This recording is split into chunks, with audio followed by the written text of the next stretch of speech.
Welcome friends, কেমন আছেন সবাই? আশা করি সকলে ভালো আছেন। বন্ধুরা, আজকে আমরা দেখব বিকাশের মাধ্যমে ডিপিএস অ্যাকাউন্ট কীভাবে খোলা যায়। তো আমরা প্রথমে বিকাশ অ্যাকাউন্টে আসব। এখানে আপনারা সেভিং নামে একটি অপশন পাবেন, এখানে আপনি ক্লিক করবেন।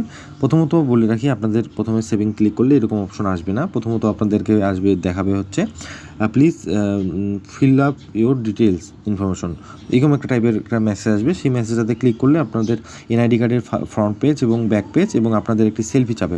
সেটা দেওয়ার পর আপনাদেরকে ভেরিফিকেশন করার জন্য 48 ঘন্টা চাবে, কিন্তু সচরাচর 2 ঘন্টায় বা 3 ঘন্টায় হয়ে যায়, তারা রেজাল্ট দিয়ে দেয়। তো আমার ক্ষেত্রে 2 ঘন্টায় দিয়ে দিছে। আমি যদি মেসেজটা আপনাদেরকে দেখি কীরকম মেসেজ আসবে, সেটা এখানে দেওয়া রয়েছে। আমি যাই মেসেজে, তো এইরকম একটা thank you for updating your information, এইটা একটা আসবে মেসেজ। তো যাই হোক, এটা আসার পর আপনাদের এরকম একটা স্ক্রিন আসবে। এখান থেকে আপনারা প্রথমত কী করবেন, আপনাদের যদি টিন আইডি থাকে তো টিন আইডিটা এখানে আপনি এই টিনটা এখানে বসিয়ে দিবেন। বসিয়ে দিলে হবে কি, আপনাদের ভ্যাটটা একটু কম কাটবে। এরপরে আপনাদের যেটা কাজ সেটা হচ্ছে ওপেন সেভিং অ্যাকাউন্ট। এখানে দুইটা আছে, DPS interest based, Islamic DPS শরিয়া বেসড। আপনি যেটা পছন্দ আপনি সেটা নেবেন। আমি ডিপিএস ইন্টারেস্ট বেসড দিলাম। এখানে সিলেক্ট টাইপ হচ্ছে আপনি মান্থলি উইকলি যেটা দিতে চান সেটা দিবেন। আমি উইকলি দিলাম। এখানে 6 মাসের জন্য দিলাম, মানে 6 মাসের মধ্যে ম্যাচিওর হবে এটা, তারপরে উঠাইতে পারবো আমি, এর আগে নয়। এখন আমি সিলেক্ট অ্যামাউন্ট কত করে উইকলি দিতে চাই সেটা দিব। তারপর আমি নেক্সটে ক্লিক করব। এখানে আপনি দেখতে পাচ্ছেন 3টা ব্যাঙ্ক অ্যাকাউন্ট এখানে ব্যাঙ্ক দেখাচ্ছে। তো এখানে পাশে দেখবেন ইন্টারেস্ট রেট দেখাচ্ছে এবং তার পাশে ডান পাশে দেখবেন আপনাদের কত পে আউট পাবেন, অর্থাৎ 6 মাস পর আপনার কত টাকা তুলতে পারবেন এখান থেকে সেটা দেখাচ্ছে। তো যেটা আপনার পছন্দ সেটা দিবেন। আমি আইডিএলসি দিলাম। এখানে আপনার নমিনি আপনি অ্যাড করবেন, অ্যাড নিউ নমিনি।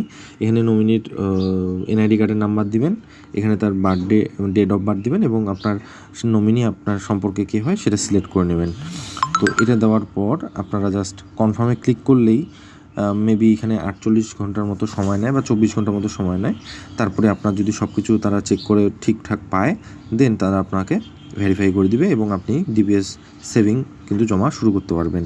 তো আপনি চাইলে এখানে মডিফাই ক্লিক করে আপনি উইকলি থেকে মান্থলি করে নিতে পারবেন। এখানে আপনার ম্যাচুরেট ডেট আপনি সিলেক্ট করতে পারবেন 12 মাস। তারপরে কত টাকা করে মিনিমাম দিতে যাচ্ছেন, সার্চে ক্লিক করলে আরও কিছু অপশন আসবে। তো এখানে এই অপশনে এই ফিল্টারিংয়ের ক্ষেত্রে এই দুটি ব্যাঙ্ক আপনার জন্য তারা সাজেস্ট করছে, বা এই দুটিতেই আপনি পারবেন ফান্ড জমা করতে। তো আপনি এখান থেকে দেখতে পাচ্ছেন এখানে যেটা আপনি চয়েস সেটা আপনি দিবেন।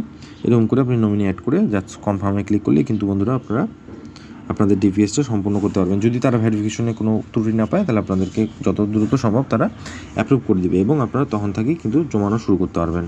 হ্যাঁ, তো আজকের টিউটোরিয়ালটি এই পর্যন্তই ছিল। ভালো থাকবেন, ধন্যবাদ সকলকে।